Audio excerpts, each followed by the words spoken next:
Hello दोस्तों, तो आज हम जो पढ़ने जा रहे हैं वो है हमारे 31 अगस्त 2021 का current affair plus PIB notes.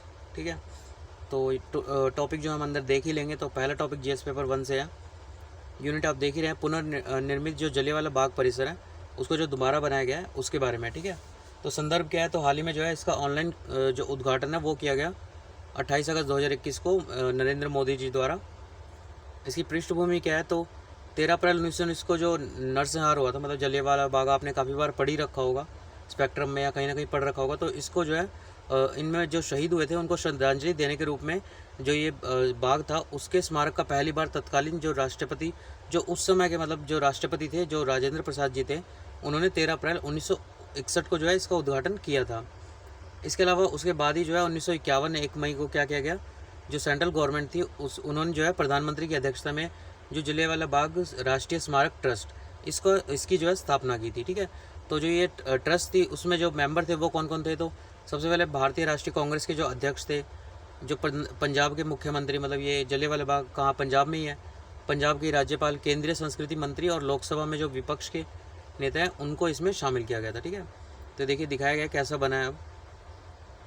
तो इसमें नया क्या है, तो इसमें जो है जो 13 अप्रैल 1919 को हुआ था उनकी घटनाओं का एक मतलब सार रखा गया। 28 मिनट का एक वीडियो है जिसे साउंड एंड लाइट शो कहा गया। तो इसको शाम को डेली दिखाया जाता है। उसके अलावा जो आते हैं आगंतुक है, जो जो पार्क है उसमें उनके लिए एक मुक्ति स्थल मौन करने के लिए बनाया गया है। ठीक है, शहीदों की कई नई मूर्तियाँ इसमें स्थापित की जा रही है। उसके अलावा जहाँ जिन जो परिसर थे उनका जहाँ पे कम यूज़ हो रहा है उनको क्या किया गया, एक दीर्घाओं का निर्माण करके उन्हें दोबारा इस्तेमाल में लाया गया है। ठीक है, तो इन दीर्घाओं में क्या क्या है, तो पंजाब के जो इतिहास है, स्वतंत्रता आंदोलन के इतिहास है, गदर आंदोलन है, इससे संबंधित जो घटनाएं वो यहाँ पे दिखाई जाती है। उसके अलावा इन घटनाओं के अलावा और क्या यहाँ पे कुछ मूर्तियों को जो है स्थापित किया गया है, तो गुरु नानक देव की, सिख योद्धा जो बंदा बहादुर सिंह थे, महाराणा जो रणजीत सिंह थे, इनकी एक मूर्ति भी वहाँ पे बनाई गई है। ठीक है, स्मारक में पुनर्निर्माण संबंधी अगर विवाद देखें हम, तो इसमें विवाद क्या है, तो इसमें क्या है, जो एक छोटा सा मतलब संकरा वो है रोड है, उसको क्या है करीबन 100 साल से उसको छेड़छाड़ नहीं की गई थी, मतलब बनाया नहीं गया था। ये पिछले साल ही किया गया 2020 में। तो जलियांवाला बाग में कई स्मारक कई बार मरम्मत और छोटे छोटे सुधार कार्य हुए हैं, पर जो ये संकरा रास्ता है इसमें कोई भी छेड़छाड़ नहीं की गई थी अभी तक, पिछले साल तक। हालांकि जो बाग है उसमें कई अन्य चीज़ें बदल दी गई, पर जो नानकशाही जो ईंट है जो वहाँ संकरी रास्ते पर लगी हुई है, जहाँ पर क्या था, जो डायर थे उनके सैनिकों द्वारा आने के बाद मतलब गोलियाँ चलाई गई थी उसी रास्ते पे, तो वो काफ़ी ईंटें क्या है भयावह की याद दिलाता है। तो 2020 में पुराने मार्ग का हर निशान मिटाया गया, इसे जो है भित्ति चित्रों सहित एक गैलरी के रूप में कन्वर्ट कर दिया गया, चेंज कर दिया गया। ठीक है, उसके अलावा क्या किया गया यहाँ पे, तो जो यहाँ पे कुआँ है, शहीदी कुआँ जिसे हम कहते हैं, वहाँ पर कांच की उससे जो है उसे ढक दिया गया था। ठीक है, तो इसकी भी सरकार द्वारा आलोचना की जा रही है कि मतलब ये ढका क्यों है, देख क्यों नहीं पा रहे लोग। ठीक है, तो ये भी एक आलोचना का यहाँ पे वो है।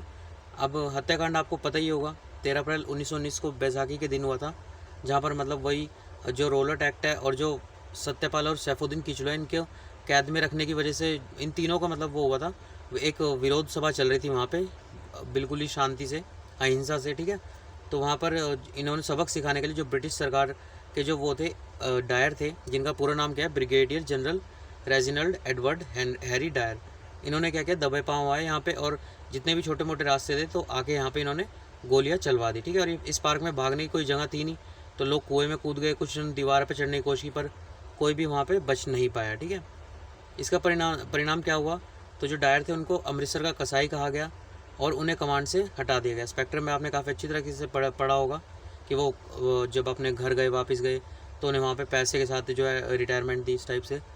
तो इस घटना के प्रतिरोध में जो है रविंद्रनाथ टैगोर और महात्मा गांधी ने अपनी जो ब्रिटिश नाइटहुड थी, रविंद्रनाथ टैगोर ने ये त्याग दी थी, और महात्मा गांधी की जो केसरेन थी उन्होंने वो त्याग दी थी उपाधि अपनी।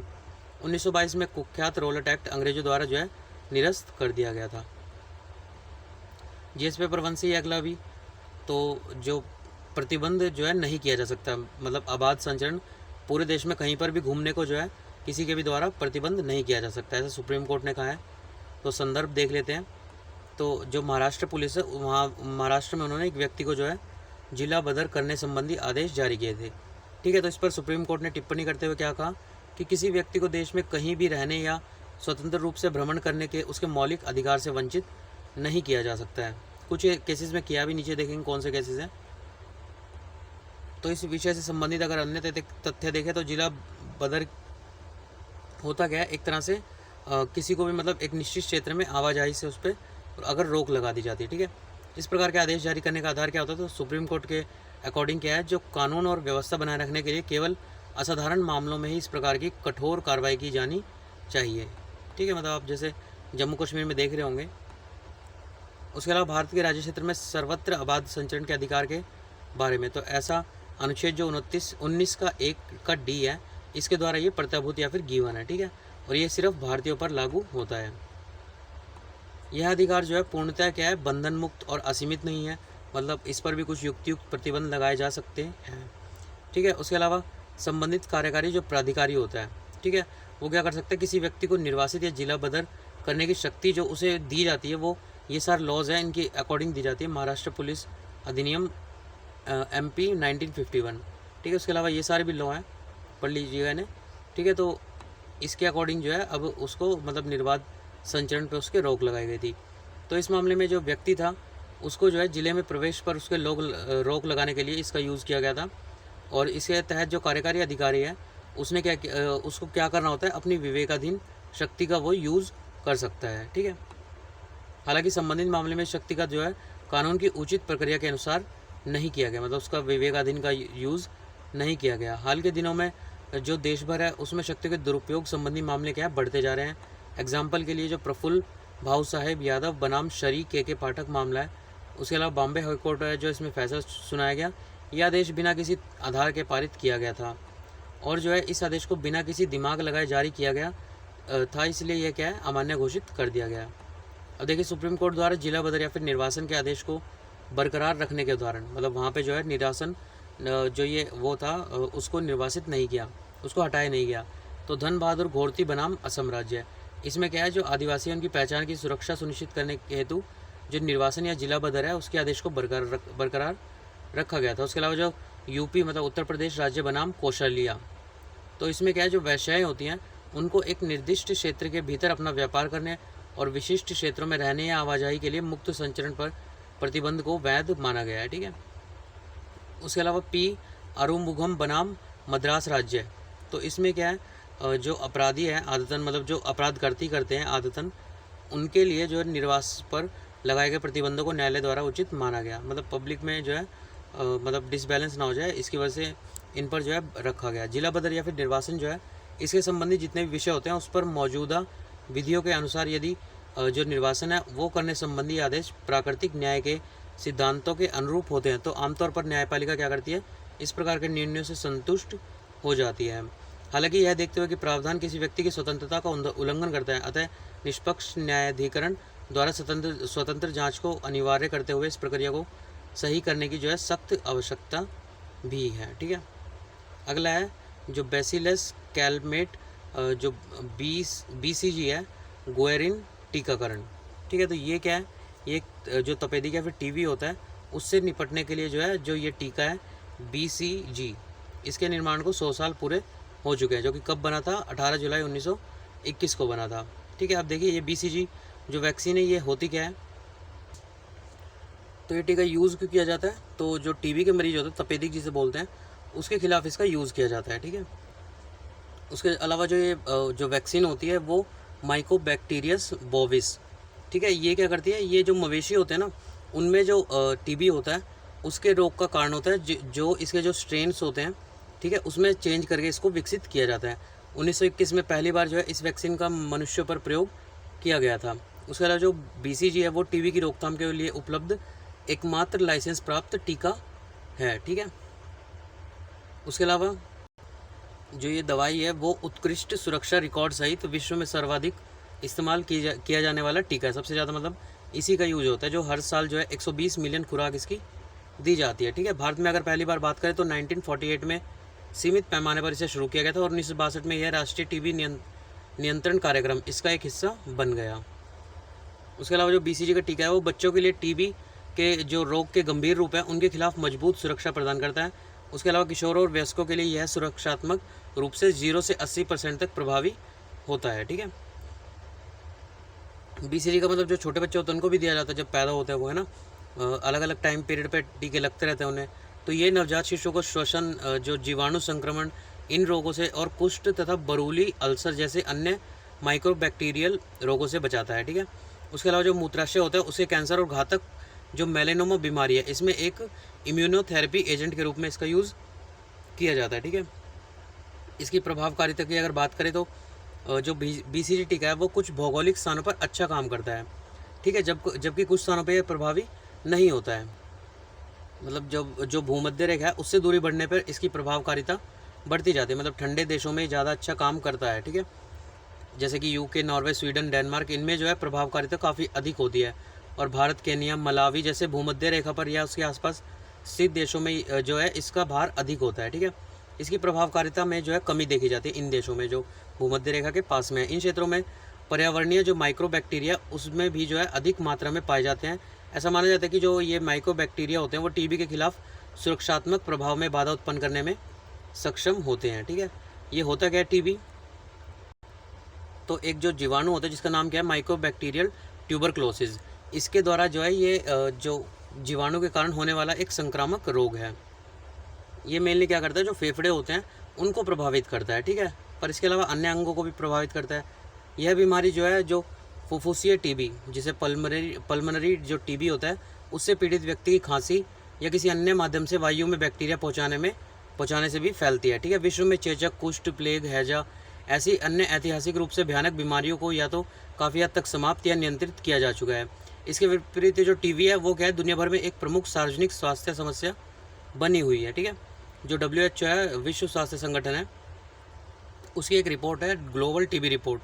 इसके अनुसार 2019 में 10 मिलियन जो लोग हैं वो TB से ग्रसित हुए थे और जिसमें 4 मिलियन लोगों की क्या होगी, मौत हो गई। ठीक है, भारत में इस मामलों की संख्या कुल वैश्विक मामलों के 27% है। अगर आगे की राह इसमें देखें तो भारत में जो 2025 है उस तक क्या होगा, सार्वजनिक जो स्वास्थ्य समस्या है उसके रूप में TB को ख़त्म करने के लिए प्रतिबद्ध है 2025 तक। ठीक है, इस लक्ष्य को प्राप्त करने के लिए जो है हमने न केवल बेहतर निदान और दवाओं की आवश्यकता होगी बल्कि अधिक प्रभावी टीकों की भी आवश्यकता होगी।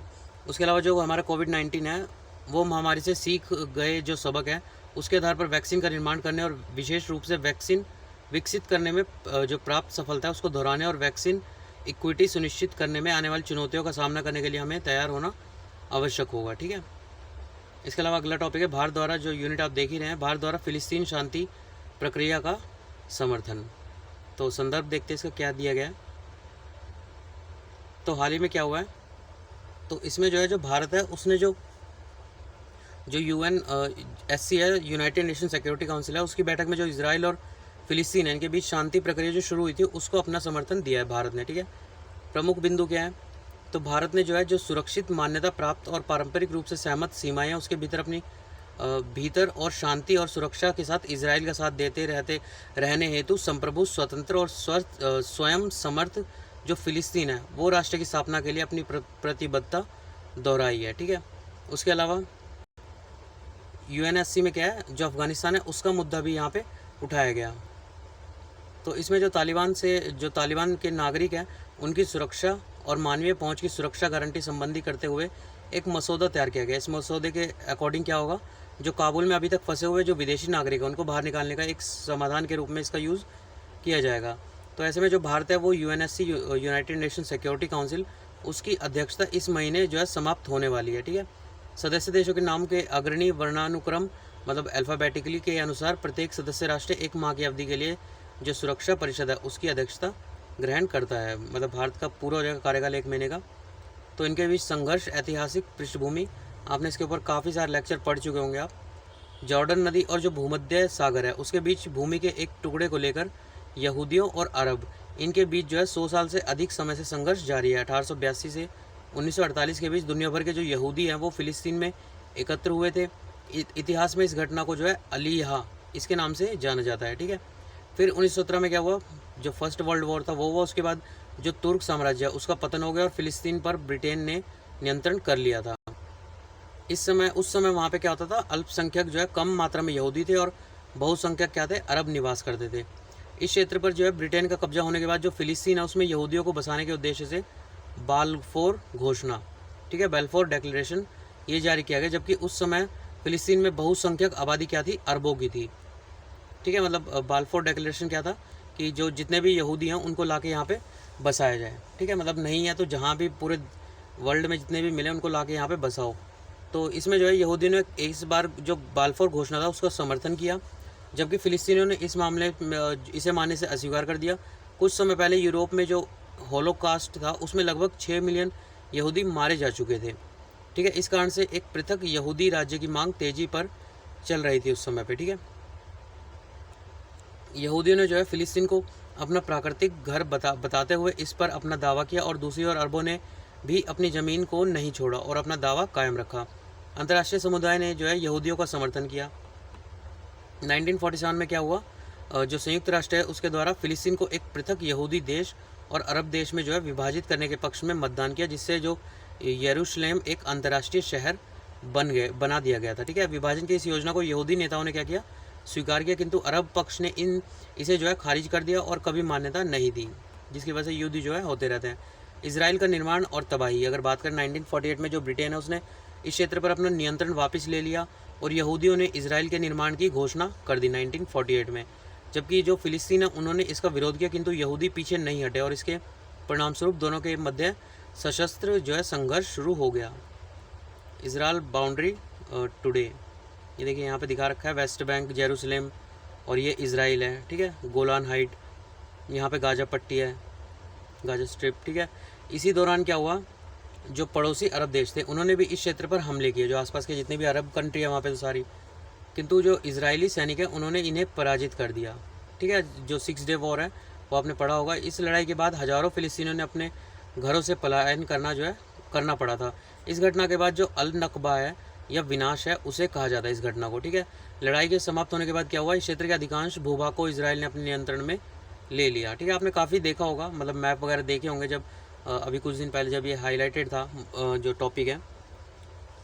लड़ाई के बाद उसके बाद फिर जो है जॉर्डन का इसराइल के साथ युद्ध हुआ। फिर इसमें जो है वेस्ट बैंक कहे जाने वाले क्षेत्र पर जॉर्डन ने अपना कब्जा कर लिया और गाजा पर जो मिस्र है उसने अपना अधिकार जो है जमा लिया। उसके बाद जो यरूशलेम जो शहर है उसको 2 भागों में बांट दिया गया। इसके बाद क्या हुआ, जो पूर्व भाग था उस पर जॉर्डन का अधिकार हो गया, जबकि जो पश्चिम भाग है उसको इसराइल ने ले लिया अपने नियंत्रण में, ठीक है। अभी तक किसी भी औपचारिक शांति समझौते पर हस्ताक्षर नहीं किया गया, अतः इस क्षेत्र में होने वाले तनाव के लिए प्रत्येक पक्ष एक दूसरे को जो है दोषी ठहराता रहता है, ठीक है। इस क्षेत्र में लड़ाई होती रहती है। 1967 में इजरायली सेना ने पूर्वी यरूशलेम और वेस्ट बैंक, सीरिया के जो गोलान हाइट अभी ऊपर देखिए हमने, गाजर और मिस्र ने जो है जो सीनियाई प्रायद्वीप है उसके विभिन्न क्षेत्रों पर अपना कब्जा कर लिया था। वर्तमान परिदृश्य अगर देखें तो इसराइल क्या है, अभी भी वेस्ट बैंक पर उसने कब्जा कर रखा है और इसके बाद जो है गाजा पर अपने अधिकार छोड़ दिया, किंतु संयुक्त राष्ट्र अभी भी भूमि के इस भाग को अधिकृत क्षेत्र का हिस्सा मानते हैं, गाजा स्ट्रिप को, ठीक है। इसराइल पूरे यरूशलेम को अपनी राजधानी होने का दावा करते हैं, जबकि फिलिस्तीन क्या कहते हैं, पूर्वी यरूशलेम को भविष्य के फिलिस्तीन राष्ट्र की राजधानी का होने का दावा करते हैं। अमेरिका पूरे यरूशलेम शहर पर इसराइल के दावे को मान्यता देने वाले गिने चुने देशों में से एक है। तो यूएनएससी के बारे में अगर हम देखें तो ये जो है जो यूनाइटेड नेशन है उसके प्रमुख अंगों में से एक है और अंतर्राष्ट्रीय शांति और सुरक्षा के रखरखाव के लिए ये जिम्मेदार होता है। अगर शक्ति की बात करें तो शांति अभियानों को गठन करना, अंतर्राष्ट्रीय प्रतिबंध जारी करना, सुरक्षा परिषद के प्रस्तावों के माध्यम से सैन्य कार्रवाई का अनुमोदन करना, ये सब इसके अंदर शामिल है, ठीक है। यूएन का एकमात्र निकाय है जिसके पास 5 जो सदस्य देश हैं उनके लिए बाध्यकारी संकल्प जारी होने की शक्ति है, ठीक है, मतलब वीटो जो है। उसके अलावा अगर सदस्य की बात करें तो यूएनएससी के जो है 15 सदस्य होते हैं, ये देखिए ये सारे यहाँ पे सदस्य दे रखे हैं। और उसके अलावा सुरक्षा के 5 स्थायी सदस्य भी हैं। ये स्थायी सदस्य नए जो सदस्य देश होते हैं उनको शामिल करने या महासचिव पद के उम्मीदवार सहित सुरक्षा परिषद के किसी भी महत्वपूर्ण प्रस्ताव पर अपना वीटो कर सकते हैं, मतलब रोक लगा सकते हैं। यूएन है उसमें 10 अस्थायी सदस्य भी होते हैं जिसमें जिन्हें क्षेत्रीय आधार पर 2 साल के कार्यकाल के लिए चुना जाता है, ठीक है। सुरक्षा परिषद की अध्यक्षता सदस्य देशों द्वारा मासिक आधार पर की जाती है, जैसे कि अभी भारत की ख़त्म होने वाली है। उसके अलावा देखिए अगला टॉपिक क्या है, तो अगला टॉपिक जो है वो ये है, उत्तर कोरिया द्वारा परमाणु रिएक्टर को दोबारा शुरू किए जाने की संभावना, IAEA, ठीक है। IAEA क्या है, अंतर्राष्ट्रीय परमाणु ऊर्जा एजेंसी। यूनिट आप देख ही रहे तो संदर्भ क्या है इसका, तो जो यूएन की परमाणु एजेंसी है जो जिसका नाम क्या है, अंतर्राष्ट्रीय परमाणु सुरक्षा ऊर्जा एजेंसी, उसके अनुसार जो हमारा जो उत्तर कोरिया उसके द्वारा जो plutonium producing responsing reactor, reprocessing reactor, इसको जो है संभवतः फिर से शुरू कर दिया गया। अगर प्रमुख बिंदु इसके देखें तो पहला क्या है, जो अंतर्राष्ट्रीय परमाणु ऊर्जा एजेंसी है IAEA है ना, जो उसने अनुमान लगाया कि उत्तर कोरिया के मुख्य परमाणु जो परिसर है जिसका नाम क्या है योंगबायोन, उसमें 5 मेगावाट रिएक्टर पर दोबारा काम कर जो है शुरू करने पर आधारित है। उसके अलावा उत्तर कोरिया जो नेता है तत्कालीन अमेरिकी राष्ट्रपति जो डोनाल्ड ट्रंप थे, उसके साथ आयोजित दूसरे शिखर सम्मेलन में प्रतिबंधों को हटाने के बदले में जो योंगबायोन है उसके परिसर में एक भाग को नष्ट करने की प्रस्ताव जो है दिया था, किंतु इसके बाद से दोनों देशों के मध्य वार्ता रुकी हुई है। ठीक है, उसके अलावा जो नॉर्थ कोरिया है उसके ऊपर मतलब अपने कार्यक्रम और बैलिस्टिक मिसाइल जो कार्यक्रम है उसकी वजह से पहले भी कई बार जो है जो प्रतिबंध है वो लग चुका है। ठीक है, उसके अलावा जो जानकारी है उसके अनुसार जो नॉर्थ कोरिया है उसके जो प्योंगयांग रिएक्टर है उसमें जो है पहले से हटाए जा चुके जो रिएक्टर है उसमें प्रयुक्त ईंधन से जो प्लूटोनियम है उसको अलग करने के लिए निकट स्थित जो रेडियो केमिकल प्रयोगशाला है उसका भी यूज़ किया जा रहा है। इससे जो योंगबायोन रिएक्टर है उसके पुनः चालू होने का संकेत मिल रहा है। ठीक है, यह स्थिति जो है जो कोरियाई प्रायद्वीप है उसमें सुरक्षा की स्थिति और ख़राब ना हो और यह सुनिश्चित करने के लिए संबंधित जो हितधारक है उनके मध्य दोबारा वार्ता चालू जो है वो किए जाने की आवश्यकता को रेखांकित करता है। अब इसके बारे में देख लेते थोड़ा सा, IAEA है क्या। तो अंतर्राष्ट्रीय परमाणु ऊर्जा एजेंसी जो है उसकी स्थापना 1957 में जो UN संघ भीतर वैश्विक शांति के लिए परमाणु संगठन है इसके रूप में की गई थी। यह एक अंतर्राष्ट्रीय स्वायत्त संगठन है। ठीक है, जिसका पर्पस क्या है, विश्व में जो परमाणु ऊर्जा है उसका शांतिपूर्ण उपयोग सुनिश्चित करना हो और यह परमाणु ऊर्जा के सैन्य उपयोग को किसी प्रकार रोकने में प्रयासरत रहती है। ठीक है, जो ये है IAEA वो जो संयुक्त राष्ट्र महासभा है, जनरल असेंबली और जो सिक्योरिटी काउंसिल है दोनों को रिपोर्ट करती है। ठीक है, याद रखिएगा किनको रिपोर्ट करते हैं, इन दोनों को। ठीक है, इसका मुख्यालय कहाँ पे है, ऑस्ट्रिया वियना में, वियना ऑस्ट्रेलिया में स्थित है। ठीक है, इसका प्रमुख कार्य क्या है, तो ये अपने जो इसके सदस्य हैं तथा विभिन्न जो भागीदार है उसके लिए जो उसके साथ मिलकर परमाणु प्रौद्योगिकी के सुरक्षित, सुदृढ़ और शांतिपूर्ण उपयोग को बढ़ावा देने के लिए कार्य करती है। उसके अलावा इसका पर्पस जो है वो परमाणु ऊर्जा के शांतिपूर्ण उपयोग को बढ़ावा देना और परमाणु हथियारों सहित किसी भी अन्य जो सैन्य उद्देश्य है उसके लिए इसका यूज़ को रोकना है। ठीक है, बोर्ड ऑफ गवर्नर्स की बात करें तो 22 सदस्य जो है जो राज्य हैं उनके द्वारा इनका जो चयन होता है वो सामान्य सम्मेलन द्वारा निर्वाचित जो होते हैं। प्रत्येक वर्ष 11 सदस्य और 2 वर्ष का इनका कार्यकाल होता है। कम से कम 10 सदस्य देश होते हैं जिसमें निर्वर्तमान बोर्ड द्वारा नामित होते हैं, मतलब जो करंट में जो वो बोर्ड होता है उसके द्वारा। इसी भूमिकाएं क्या है, तो गतिविधियों और बजट पर जनरल कॉन्फ्रेंस के लिए सिफारिशें करना, मानकों को प्रकाशित करना, अधिकांश नीतियों का निर्माण करना, जनरल कॉन्फ्रेंस के अनुपात में महानिदेशकों की जो है नियुक्ति करना। ठीक है, मेनली क्या है, वही परमाणु को शांतिपूर्ण तरीके से यूज़ किया जाए। उसके अलावा इसके द्वारा चलाए जा रहे कार्यक्रम कौन से हैं, तो PA PACT, programme of action for cancer therapy, मानव स्वास्थ्य कार्यक्रम, जल उपलब्धता संवर्धन परियोजना, अभिनव परमाणु रिएक्टर और ईंधन चक्र द्वारा अंतर्राष्ट्रीय परियोजना 2000 सन 2000। ठीक है, ध्यान रखिएगा इसके द्वारा चलाए जा रहे कार्यक्रम है, इस टाइप के क्वेश्चन भी बन जाते हैं प्रीलिम्स में। उसके अलावा देखिए अगला क्या है, GS पेपर 3 से है, यूनिट आप देख ही रहे हैं, तो UNEP United Nation Environment Programme, सीसा युक्त जो पेट्रोल है उसको समाप्त करना। संदर्भ क्या है इसका, तो UNEP द्वारा जो है जारी सूचना के अनुसार विश्व में जो सीसा युक्त पेट्रोल होता है, लेडेड पेट्रोल जो होता है, इसके उपयोग को समाप्त किया जा चुका है। ठीक है, तो इसके प्रमुख बिंदु क्या है, तो इसका जो प्रमुख लक्ष्य है वो क्या है, जो समय से पहले 2 मिलियन लोग जो मर रहे हैं उनको रोकना। ठीक है, उनकी मौतों को रोका जा सकेगा और जो वैश्विक जो अर्थव्यवस्था है उसको सालाना $2.4 ट्रिलियन से अधिक की इसमें बचत होगी। ठीक है, जिसमें जो अल्जीरिया देश है वो सीसा युक्त जो पेट्रोल ईंधन है उसको उपयोग करने वाला अंतिम देश था। ठीक है, पिछले महीने इस देश ने भी सीसा युक्त पेट्रोल की आपूर्ति समाप्त हो गई। भारत द्वारा सन 2000 में ही सीसा युक्त पेट्रोल है उस पर प्रतिबंध लगा दिया गया था। अब ये हानिकारक प्रभाव इसके है क्या, क्यों इसको जो है बैन किया गया, तो इसके जो सीसा है उसके संपर्क में आने से बच्चों के स्वास्थ्य पर गंभीर परिणाम पड़ जाता है। ठीक है, उच्च स्तर पर अगर शीशे के संपर्क में अगर कोई आ जाता है तो ये सीधे मानव जो मस्तिष्क होता है और केंद्रीय तंत्रिका जो तंत्र होती है उस पर हमला करते हैं, जिससे क्या होता है व्यक्ति को कोमा या विकलांगता का सामना करना पड़ सकता है। ठीक है, यहाँ तक क्या होता है उसकी मृत्यु भी हो सकती है। गंभीर सीसा विषाक्तता के संपर्क में आने के बाद जो है जीवन बाक जाने वाले जो बच्चे मानसिक मंदता और व्यवहार संबंधी विकार इनका शिकार भी हो जाते हैं। ठीक है, गर्भावस्था की अगर बात करें तो उसके दौरान हड्डी में मौजूदा जो सीसा होता है उसका प्रवाह रक्त में होने पर विकासशील भ्रूण के सीसे के संपर्क में आ जाता है, मतलब उनके लिए भी जो है ये हानिकारक होता है। ठीक है, इसके अलावा IHME institute for health matrix and evolution 2017 इसमें जो है सीसे के संपर्क में आने से पूरे विश्व में जो है 6 मौतें और 24.4 मिलियन वर्ष स्वस्थ जीवन इनका नुकसान हुआ था। ठीक है, सीसा जो है वयस्कों के लिए दीर्घकालिक नुकसान का कारण बनता है। इसके संपर्क में आने से क्या होता है, उच्च रक्तचाप जो हाई ब्लड प्रेशर होता है ना, और गुर्दे की क्षति का खतरा भी बढ़ जाता है। अब थोड़ा सा UNEP के बारे में देख लेते हैं, यूनाइटेड नेशन एनवायरनमेंट प्रोग्राम। तो ये क्या करता है, वैश्विक पर्यावरण एजेंडा निर्धारित करने वाला प्रमुख वैश्विक पर्यावरण प्राधिकरण है। ठीक है, ये क्या करता है, संयुक्त राष्ट्र तंत्र के अंतर्गत सतत विकास जो सस्टेनेबल डेवलपमेंट गोल है हमारे, उसके पर्यावरणीय आयाम के सुसंगत कार्यान्वयन को बढ़ाता है और वैश्विक पर्यावरण हेतु एक आधिकारिक अभिवक्ता के रूप में कार्य करता है। ठीक है, इसका पर्पज़ क्या है, भविष्य की पीढ़ियों से समझौता किए बिना राष्ट्रों और व्यक्तियों को उनके जीवन गुणवत्ता में सुधार करने के लिए प्रेरित, सूचित और सक्षम करके पर्यावरण की देखभाल में जो है नेतृत्व प्रदान करना और भागीदारी को प्रोत्साहन करना। इसका कहाँ पे मुख्यालय, नैरोबी केन्या में है।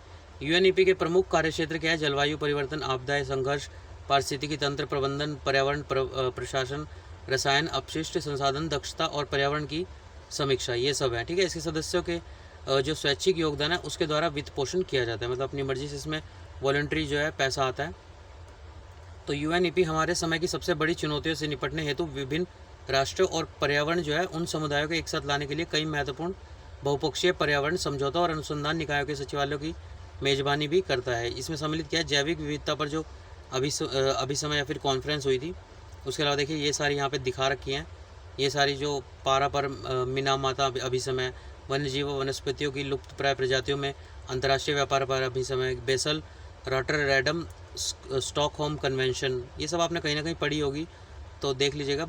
तेहरान अभिसमय, बमाको कन्वेंशन, कार्पेथियन कन्वेंशन, ये सब आपने कहीं ना कहीं देखी होगी, तो ये सब इसके अंदर ही आती है। ठीक है, अगला साइंस एंड टेक्स है वंदे भारत एक्सप्रेस। तो भारतीय रेलवे द्वारा मार्च 2020 तक जो है 102 वंदे भारत जो ट्रेन है उसके संचालन की योजना तैयार की जा रही है। ठीक है, तो इसके बारे में देख लेते हैं। जो ट्रेन 18 है इसमें क्या है, वंदे भारत एक्सप्रेस इसे नाम दिया गया है। उसको जो भारत की सरकार की जो मेक इन इंडिया पहल थी उसके तहत जो है इंटीग्रल कोच फैक्ट्री चेन्नई द्वारा निर्मित है। इंटीग्रल मतलब एक से ज़्यादा जो चीज़ें अब जहाँ पे मिल के काम करती हैं तो उसको इंटीग्रल कहते हैं। तो ये जो है चेन्नई द्वारा बनाया गया, 15 फरवरी 2019 को लॉन्च किया गया था। 160 किलोमीटर प्रति घंटा की परिचालन दक्षता के साथ भारत की पहली सेमी हाई स्पीड ट्रेन इसके रूप में इसे प्रदर्शित किया गया। अगस्त 2021 तक क्या होगा, भारतीय रेलवे द्वारा मात्र 2 वंदे भारत ट्रेन है उनका संचालन किया जा रहा है। एक दिल्ली से वाराणसी और दूसरी दिल्ली से जो कटरा है जम्मू कश्मीर में जो है। ठीक है, वंदे भारत ट्रेनें स्वचालित इंजन रहित ट्रेनों का एक समूह है। इसके तेज गति से रफ्तार पकड़ने और तीव्रता से धीमे होने की क्षमता के परिणाम स्वरूप ट्रेन यात्रा का समय कम हो जाता है। ठीक है, मतलब ऑलमोस्ट 8 घंटे में ये जो है बनारस पहुंचा देती है दिल्ली से। इसकी कुछ यात्री जो है अनुकूल विशेषताओं में यूरोपीय शैली की सीटें, डिफ्यूजल LED लाइटिंग, GPS आधारित इंफोटेनमेंट सिस्टम, उसके अलावा मॉड्यूलर बायो टॉयलेट है, धूल मुक्त वातावरण के लिए पूरी तरह से सील जो गैंगवे है। ठीक है, स्टाइलिंग फुट प्लेस है, इनके केंद्रीय रूप से नियंत्रित प्रवेश निकास दरवाजे, दिव्यांग अनुकूल शौचालय और स्वचालित स्टाइलिंग कैबिन दरवाजे आदि इसमें शामिल है। ठीक है, ये देखिए यहाँ पे फोटो दिखाई गई है। अगला है टॉय ट्रेन मुद्रीकरण योजना पर विवाद। तो हाल ही में क्या हुआ है, तो जो 4 रेलवे हैं ये चारों दिखाई गई है, इनका मोनेटाइज किया जाएगा। मतलब अभी जो हाल ही में जो बात हुई है वो केंद्र सरकार की जो DHR दार्जिलिंग हिमालयन रेलवे इसका मुद्रीकरण या फिर मोनेटाइजेशन करने संबंधी प्रस्ताव पर चिंता व्यक्त की जा रही है। तो इसके प्रमुख बिंदु क्या है, तो भारत में जितने भी पर्वतीय क्षेत्र या फिर पहाड़ी जो इलाके हैं उसमें 4 रेलवे नेटवर्क पूरी तरह से कार्यात्मक है और इनका परिचालन किया जा रहा है। ठीक है, पश्चिम बंगाल में जो है दार्जिलिंग हिमालय रेलवे जो हिमालय की तलहटी में स्थित है, तमिलनाडु का जो नीलगिरी पर्वतीय रेलवे है और हिमाचल प्रदेश का कालका शिमला रेलवे, महाराष्ट्र में स्थित माथेरान रेलवे। ठीक है, तो इसमें जो है जो ये दार्जिलिंग हिल रेलवे दिखाया गया है, दार्जिलिंग हिमालयन रेलवे की बात करें जिसका निर्माण कब हुआ था 1879 से 1881 के मध्य ब्रिटिश काल के दौरान कराया गया था। दार्जिलिंग टॉय ट्रेन को 1999 में यूनेस्को का विश्व धरोहर स्थल घोषित किया गया था। ठीक है, आपने मूवी वगैरह में देखी होगी ये ट्रेन। DHR का मुद्रीकरण किए जाने की योजना के विरोध का मुख्य कारण क्या है? जो निजी कंपनियां उनका ध्यान लाभ अर्जित करने पर होगा, मतलब मुद्रीकरण से यहाँ पे मतलब जो प्राइवेट कंपनियां उनको दे दिया जाएगा इसका रख रखाव। लोगों की स्थानीय आकांक्षाओं की अनदेखी की जाएगी। उसके अलावा सरकार द्वारा हितधारकों से परामर्श किए बिना एक तरफा तरीके से यह निर्णय लिए जाने पर चिंता जताई गई है। आगे की राह क्या है? सरकार को इस विषय में जो संबंधित हितधारक हैं उससे परामर्श करना चाहिए और जो पारस्परिक रूप से लाभप्रद तरीके हैं उनकी आकांक्षाओं को पूरा करने के हेतु इसकी गाइडलाइन जारी करनी चाहिए। ठीक है, विश्व धरोहर स्थल क्या होते हैं? तो ये जो वर्ल्ड हेरिटेज साइट है उनको अंतर्राष्ट्रीय महत्व और विशेष सुरक्षा की आवश्यकता वाले प्राकृतिक अथवा मानव निर्मित क्षेत्रों या संरचनाओं के रूप में इसमें जो है वर्गीकृत किया जाता है। जो यूनाइटेड नेशन है और जो यूनेस्को है उसके द्वारा आधिकारिक तौर पर मान्यता प्राप्त होती है इनको, और यूनेस्को विश्व धरोहर के रूप में वर्गीकृत स्थलों को मानवता के लिए महत्वपूर्ण मानता है क्योंकि इन स्थलों पर सांस्कृतिक और भौतिक महत्व होता है। प्रमुख बिंदु अगर देखें तो जो विश्व धरोहर स्थल है उनकी सूची यूनेस्को की जो विश्व विरासत समिति है उसके द्वारा प्रशासित। ये जो है आपने अगर उसका वो PT 365 जो पिछला आया था उसमें काफ़ी सारे इन्हीं को जो है यूनेस्को की जो लिस्ट है वो काफ़ी अच्छे से दी गई है। वो मैंने पढ़ाई नहीं थी यहाँ पे। PT 365 का एनवायरनमेंट है उसमें बीच में कहीं पे है, तो वो टेबल में काफ़ी अच्छी तरीके से दिए गए कौन से पिछले साल जो ऐड हुए हैं इस साल में जो हुए हैं, तो उनको एक बार देख लीजिएगा। ठीक है, तो उनके द्वारा प्रशासित जो अंतर्राष्ट्रीय विश्व धरोहर कार्यक्रम है उसके द्वारा तैयार की जाती है। इस समिति में UN जो महासभा या फिर जनरल असेंबली है उसके द्वारा निर्वाचित यूनेस्को को जो है 21 सदस्य देश इसमें शामिल है। प्रत्येक जो विश्व धरोहर स्थल है जहाँ पर अवस्थित होता है उस देश के वैधानिक क्षेत्र का भाग जो है बना रहता है और यूनेस्को इसके संरक्षण को अंतर्राष्ट्रीय समुदाय के हित में मानता है। विश्व विरासत स्थल के रूप में चयनित होने के लिए किसी स्थल को पहले से ही भौगोलिक एवं ऐतिहासिक रूप से विशिष्ट सांस्कृतिक और भौतिक महत्व वाले स्थल के रूप में अद्वितीय विशिष्ट स्थल चिन्ह अथवा प्रतीक के रूप में वर्गीकृत होना चाहिए। ठीक है, इसके अलावा प्रीलिम्स फैक्ट हैं जो अवनी व सुमित हैं उनको टोक्यो ओलंपिक्स में जो गोल्ड मेडल है वो मिला है। ठीक है, तो पैरालंपिक में पहली बार जो भाग ले रहे जो सुमित अंतिल हैं उन्होंने भाला फेंक प्रतियोगिता के F64 वर्ग में कई बार अपना भी विश्व रिकॉर्ड तोड़कर जो है स्वर्ण पदक हासिल किया। और अनुभवी खिलाड़ी देवेंद्र झाझरिया इनकी F64 वर्ग में रजत पदक जो है हासिल कर भारत के सबसे महान पैरा एथलीट होने की तमगे को जो है बरकरार रखा है। इसी वर्ग में एक अन्य भाला फेंकने वाले खिलाड़ी भी जिनका नाम क्या है सुंदर सिंह गुर्जर, उनको कांस्य पदक मिला है। उसके अलावा अवनी लेखारा निशानेबाजी में जो है 10 मीटर राइफल प्रतियोगिता में भारत के लिए स्वर्ण पदक जीतने वाली पहली महिला बनी। पैरालंपिक खेलों के बारे में अगर देखें तो ये एक तरह का जो विकलांग होते हैं उन एथलीटों के लिए एक प्रमुख अंतर्राष्ट्रीय खेल प्रतियोगिता है। ठीक है, ओलंपिक खेलों की तुलना में जो है पैरा ओलंपिक जो होता है उसको शीतकालीन खेलों और ग्रीष्मकालीन खेलों में विभाजित किया जाता है, मतलब सर्दियों और गर्मियों में, जो बारी बारी से हर 2 साल में आयोजित किए जाते हैं। 20वीं सदी के जो अंतिम वर्ष है उसमें पैरा ओलंपिक जो खेल है उनका आयोजन उसी शहर में किया जाएगा जहां सामान्य ओलंपिक खेल आयोजित किए जाते हैं। मतलब जो 20वीं सदी का जब अंत हुआ था, मतलब वही हमारा 1990-80 इनमें। ठीक है, तो ओलंपिक खेलों की समाप्ति के तुरंत बाद ही पैरा ओलंपिक खेलों का आयोजन किया जाता है। ओलंपिक ख़त्म हो चुके हैं, वहाँ पे जो नीरज चोपड़ा जी हैं उन्होंने सिर्फ एक गोल्ड मेडल लिया है गोल्ड के मामले में, बाकी तो और भी काफ़ी सारे हैं। अंतर्राष्ट्रीय पैरालंपिक समिति की स्थापना 1989 में की गई। इसका मुख्यालय कहाँ है? जर्मनी में स्थित है और पैरा ओलंपिक जो खेल है उनको नियंत्रित करती है। ठीक है, उसके अलावा जो ये पैरालंपिक एथलीट है 6 अलग अलग विकलांगता समूहों में प्रतिस्पर्धा करते हैं।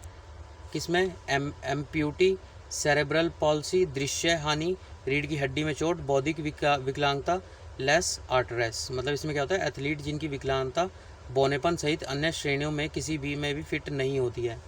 प्रत्येक समूह के भीतर क्या होता है? जो एथलीट होते हैं उनको उनकी अक्षमताओं के प्रकार और सीमा के आधार पर आगे वर्गों में विभाजित किया जाता है। व्यक्तिगत तौर पर एथलीटों को यदि उनकी शारीरिक स्थिति में परिवर्तन होता है तो बाद की प्रतियोगिताओं में पुनर्वर्गीकृत किया जा सकता है। पैरालंपिक जो गेम्स होते हैं उनका विकास 1948 में सर लुडविग गुटमैन इनके द्वारा इंग्लैंड में रीढ़ की हड्डी की चोट से ग्रसित जो सेकेंड वर्ल्ड वॉर था उसके ब्रिटिश पूर्व सैनिकों के लिए खेल प्रतियोगिता आयोजित करने के बाद हुआ था। कब हुआ था? 1948 में। ठीक है, ये सब देखिए, ये इनकी फ़ोटो, इनके जो वो दिए गए हैं, वीडियो पॉज करके आप देख सकते हैं। उसके बाद पश्मीना शॉल की खोई हुई ख्याति को बहाल करने हेतु जम्मू कश्मीर में नई पहल। तो ये जो शॉल है वो बुनाई के जटिल उद्योगों में शामिल हाथ की जो कारीगरी है उसको बहाल करने के लिए जम्मू कश्मीर में एक जो है सेंटर ऑफ एक्सीलेंस COE स्थापित किया गया है। ठीक है, तो उसके अलावा देखिए पिछले वर्ष क्या था, जो बुनाई की पुरानी तकनीक थी, नई मशीनों के आ जाने और मेहनताना कम होने की वजह से इस क्षेत्र में कार्यरत महिलाओं की जो है कमी हुई थी पिछले साल। तो सेंटर ऑफ एक्सीलेंस द्वारा महिलाओं के लिए 10 इंच लंबे सूत के साथ जो है 10 धागों की मजदूरी को 1 प्रति गांठ से बढ़ाकर 2 रुपये जो है प्रति गांठ का निर्णय किया गया। कताई मशीनों के विपरीत पारंपरिक कश्मीरी चरखे पर महीन बालों की तरह पश्मीना ऊन के लंबे धागे काते जाते हैं, जिससे जो है शॉल की कोमलता और गर्माहट में वृद्धि होती है। एक अनुमान के मुताबिक जो कश्मीर घाटी है उसमें शाल बुनाई में महिलाओं की भागीदारी का 1 लाख से घटकर महज 10,000 रह गई है, मतलब 90,000 कहीं छोड़ दिया ये काम। इस प्रवृत्ति की पृष्ठभूमि में हस्तशिल्प और हस्तकरघा निदेशालय कश्मीर के पुरानी तकनीकों को बनाए रखने के लिए जो भौगोलिक संकेत है वो प्रमाणित हस्त निर्मित पश्मीना शॉल के लिए MSP जो मिनिमम सपोर्ट प्राइस है उसकी भी घोषणा की। मतलब आप बनाएंगे तो आपको इतना मिलेगा ही मिलेगा। पहली बार मजदूरी का निर्धारण किए जाने से कश्मीरी शॉल को प्रसिद्ध बनाने वाले हाथ कताई और हाथ बुनाई कारीगरों की पुनर्जीवित करने में जो है मदद मिलेगी। इस कदम से रोजगार पैदा होने और पीढ़ियों से जटिल और काल्पनिक कश्मीरी शॉल को कायम रखने वाली महिला बुनकरों की आर्थिक स्थिति में सुधार होने की संभावना है। चीन में नाबालिग के ऑनलाइन गेम खेलने के लिए जो है समय सीमा में कटौती की गई, मतलब जो 18 से छोटे हैं उनकी गेम खेलने की सीमा को घटाया गया। तो चीनी नियामकों द्वारा गेमिंग की लत पर बढ़ती चिंता को ध्यान में रखते हुए शुक्रवार सप्ताहांत और छुट्टियों के अवसर पर 18 साल से कम उम्र के खिलाड़ियों के लिए ऑनलाइन गेम खेलने के लिए मात्र 1 घंटे का समय निर्धारित किया गया है। ठीक है, ऑनलाइन गेमिंग कंपनी पर निर्धारित अवधि के बाद भी किसी भी रूप में गेमिंग सेवाएं प्रदान करने से रोक लगाई गई है और कंपनियों को वास्तविक नाम सत्यापन प्रणाली लागू करने का निर्देश किया गया है। ठीक है, तो ये काफ़ी अच्छा स्टेप है, ये भारत में भी होना चाहिए। आजकल कोरोना की वजह से बच्चे तो घरों पे हैं तो मैक्सिमम गेम ही खेलते मिलते हैं जो 18 से छोटे हैं। ठीक है, तो बस आज के लिए इतना ही। उसके अलावा देखते हैं, अब 31 का था, 1 का अभी तो आया नहीं है, तो जब आएगा तब देखेंगे उसे। तो अगर वीडियो पसंद आता तो लाइक सब्सक्राइब कर सकते हैं and have a good day.